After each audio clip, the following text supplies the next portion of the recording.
فرمایا بھائی اس قالت الملائکہ، یہ واقعہ سنا دیا، فرمایا ایک اور واقعہ انہیں یاد دلاؤ۔ اب اگلا واقعہ جس کی تمہید باندھی گئی تھی، یعنی اب یہ سیدنا مسیح علیہ السلام کے معاملے میں جو غلط فہمی ہوئی ہے ساری، اس کو رفع کرنے کے لیے ایک تمہیدی بات ہو گئی۔ فرمایا اس کے ساتھ وہ واقعہ انہیں یاد دلاؤ جب فرشتوں نے مریم سے کہا، یا مریم، اے مریم، ان اللہ اصطفاک و طاہرک واصطفاک علی نساء العالمین، کہ اللہ تعالیٰ نے تجھے بھی برگزیدہ کر لیا ہے، اپنے کام کے لیے منتخب کر لیا ہے، اپنے کسی کام کے لیے منتخب کر لیا ہے۔ اس کو قرآن جس لفظ سے عام طور پہ ادا کرتا ہے وہ ہے اصطفاء یا اجتباء۔ یا آپ نے دو لفظ سنے ہوں گے نا، مصطفیٰ، مجتبیٰ، یہ اسی سے بنے ہوئے ہیں۔ یعنی مصطفیٰ کا مطلب یہ ہے وہ جسے منتخب کیا گیا، مجتبیٰ کا مطلب ہے وہ جسے منتخب کیا گیا۔ رسول اللہ صلی اللہ علیہ وسلم کے بارے میں بھی یہ دونوں صفات استعمال ہوتی ہیں، تو یہاں وہی لفظ استعمال کیا ہے۔ فرمایا کہ اللہ تعالیٰ نے تمہارا انتخاب کیا ہے، تمہیں برگزیدہ کیا ہے، اور کیا کیا ہے، وطہرک، تمہیں پاکیزگی عطا فرمائی ہے۔ یعنی ظاہر بات ہے کہ دنیا کے اندر جب اللہ تعالیٰ کسی منصب کے لیے، اس طرح کے منصب کے لیے منتخب کرتا ہے، تو ایک خاص طہارت قلب، ایک خاص طہارت ضمیر عطا فرماتا ہے بندے کو۔ یعنی اس کی اپنی کاوش، اس کے اپنے ارادے کا یہ صلہ ہوتا ہے، وہ اپنے آپ کو نیکی اور خیر کے راستے پر، سیدہ مریم نے یہ ثابت کر دیا۔ یہ پیچھے آپ کے ذہن میں رہنا چاہیے کہ جو چھوٹے چھوٹے اشارات ہیں ان میں قرآن اصل میں استدلال کر رہا ہوتا ہے۔ تو وہاں یہ بیان کیا کہ وہ اپنی بصیرت، اپنی معرفت، اپنی حکمت میں اس درجے پر تھیں کہ سیدنا زکریا جیسا آدمی ان سے متاثر ہوا۔ اب جب یہ انہوں نے کر ڈالا اپنے طور پر، تو اللہ تعالیٰ نے پھر انتخاب کر کے اس کے صلے میں یہ فرمایا کہ ہم نے منتخب کر لیا ہے، تمہیں پاکیزگی عطا فرمائی ہے، یعنی لوگوں سے الگ کر کے تمہاری خاص تربیت کر دی ہے تاکہ آنے والے حالات کا مقابلہ کرنے کے لیے تم تیار رہو، اور تمہارے اندر وہ طہارت نفس، طہارت اخلاق اور طہارت کردار اور طہارت سیرت رہے جو اس منصب کے شان شان ہے۔ واصطفاک علی نساء العالمین،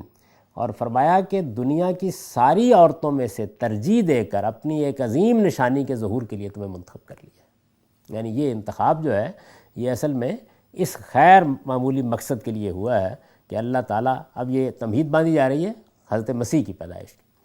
یا مریم اقنتی لربک واسجدی ورکعی مع الراکعین،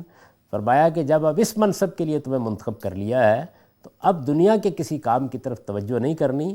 اس لیے اپنے پروردگار کی فرما برداری میں لگے رہو، اپنے پروردگار کے حضور میں سجدہ ریز رہو، اور یہاں جو نماز پڑھنے کے لیے لوگ آتے ہیں، خدا کے سامنے جھکنے کے لیے آتے ہیں، ان کے ساتھ نماز میں لگی رہو۔ یعنی یہی اب تمہارا کام ہے، خدا کو یاد کرتی رہو۔ یہ جو خدا کی یاد کے لیے اپنے آپ کو لگا دینا ہے، یہ ایک پورا کا پورا فلسفہ ہے جس کو قرآن بیان کرتا ہے۔ جب اللہ کسی خاص منصب کے لیے منتخب کر لیتا ہے تو پھر اس کے بعد وہ تمام معاملات جو ہمارے ہاں دنیا میں ہمیں پیش آتے ہیں، ہم انسانوں کے لیے جن کا کرنا ضروری ہے بعض حالات میں، ان سے بھی روک دیا جاتا ہے کہ اب آپ اسی میں لگے رہیں۔ رسول اللہ صلی اللہ علیہ وسلم کے بارے میں بھی ہے کہ جیسے ہی یہ منصب دیا گیا آپ کو اور پھر اس کے بعد انذار عام کے لیے کھڑا کیا گیا تو سورہ مزمل نازل ہوئی، اور اس میں کہا گیا کہ اوڑھ لپیٹ کر بیٹھنے والے، اب آپ کو قم اللیل الا قلیلا، اب آدھی رات یا اس سے زیادہ آپ کو کھڑے رہنا ہے خدا کے حضور میں، اور رتل قرآن ترتیلا، اور قرآن مجید کی تلاوت کرنی ہے۔ یعنی ہمارے ہاں تو یہ ہوتا ہے کہ لوگوں کو جب کوئی منصب ملتا ہے تو اس کے لیے کچھ سہولتیں ملتی ہیں، ادھر کچھ مشقتیں ہیں جن میں اللہ تعالیٰ ان کو ڈال دیتے ہیں کہ اب آپ کھڑے رہیں اور خدا کو یاد کریں اور قرآن پڑھیں اور اس کے اوپر تدبر کریں اور غور و فکر کریں، اب آپ کو ایک بڑے منصب فائز کیا آپ کو نکلنا ہے۔ ان کو بھی کہا گیا کہ اب خدا کی طرف رجوع کریں اور اس طریقے سے یہ سارا معاملہ کریں۔ ورکعی مع الراکعین، کہ ان جھکنے والوں کے ساتھ رکوع و سجود کرتی رہو۔ اپنے پروردگار کی فرما برداری میں لگے رہنے کی جو ہدایت اس سے پہلے کی ہے، یہ جو آخری جملہ ہے یہ اس کے اجمال کی تفصیل بھی ہے، اور اس نماز باجماعت کی تصویر بھی ہے جس کی سعادت سیدہ مریم کو اس لیے روز حاصل ہوتی رہتی تھی کہ وہ ہیکل میں معتکف تھیں۔ کیونکہ ہیکل میں معتکف تھیں تو یہ سعادت ان کو حاصل ہوتی تھی کہ وہاں لوگ نماز کے لیے آتے تھے، بالکل ایسے ہی آتے تھے 5 وقت نماز کے لیے۔ دوسری چیز یہ بھی ہے کہ دیکھیے یہاں نماز کو رکوع سجود سے تعبیر کیا ہے۔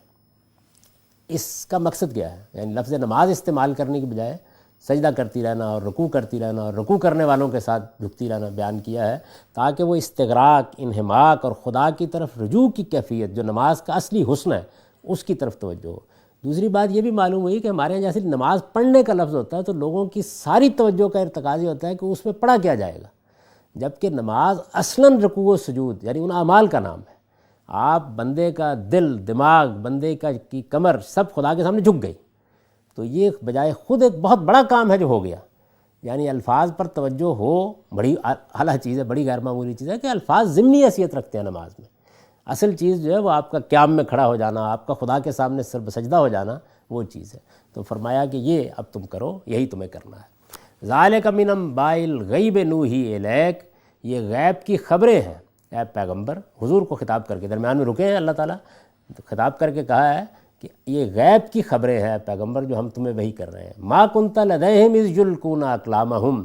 حقیقت یہ ہے کہ جب ہیکل کے خدام یہ فیصلہ کرنے کے لیے کہ ان میں سے کون مریم کی سرپرستی کرے گا، ایہم یکفل مریم، جب یہ فیصلہ کرے ڈال رہے تھے اس وقت تم موجود نہیں تھے۔ وما کنت لدیہم اذ یختصمون، اور نہ اس وقت ان کے پاس موجود تھے جب وہ اس معاملے میں ایک دوسرے سے جھگڑ رہے تھے۔ یہ اثناء کلام میں رک کر حضور کی طرف ایک التفات ہے، اور اس سے مقصود مخاطبین کو جو قرآن اس وقت سن رہے ہیں ان کو یہ توجہ دلانا ہے کہ وحی اور الہام کے بغیر یہ واقعات اس صحت و صداقت کے ساتھ آپ نہیں سنا سکتے تھے۔ یعنی یہ روک کر گویا توجہ دلائی ہے کہ خدا بات کرنے والا ہے تم سے، یہ جو بات آگے آ رہی ہے یہ کسی انسان کا کلام نہیں ہے۔ چنانچہ یہ جو حصہ ہے آگے آپ دیکھیں گے، یہ ایسا نہیں کہ بائبل میں ہے، بائبل میں بھی نہیں ہے، بائبل میں بھی یہ حصہ آگے سے غائب ہے۔ یہ قرآن نے چونکہ خاص طور پر اصل حقیقت سے پردہ اٹھایا ہے تو بات آگے بڑھانے سے پہلے روک کر کہا ہے کہ یہ غیب کی خبریں ہیں اے پیغمبر، ہم تمہیں وحی کر رہے ہیں، اور جب یہ معاملات ہو رہے تھے تو اشارہ کر دیا۔ یہ جو اتنا حصہ ہے کہ یہ سب معاملہ ہو رہا تھا جب وہ کرے ڈال رہے تھے، جب یہ گئی ہیں تو یہ معاملہ ہوا نا کہ اب ان کے کا فیصلہ کیسے کیا جائے، کون سرپرستی کرے گا، تو کرے سے فیصلہ کیا گیا۔ سبھی چاہتے تھے کہ وہ ان کی پرورش میں اور ان کی تربیت میں حصہ لیں۔ اس موقع کے اوپر فرمایا کہ جب یہ معاملہ جھگڑے میں پڑ گیا تھا اور لوگ فیصلہ کرنا چاہ رہے تھے، آپ موجود نہیں تھے، اب ہم آپ کو وحی کے ذریعے سے بتانے والے ہیں کہ اس وقت کیا معاملہ ہوا تھا۔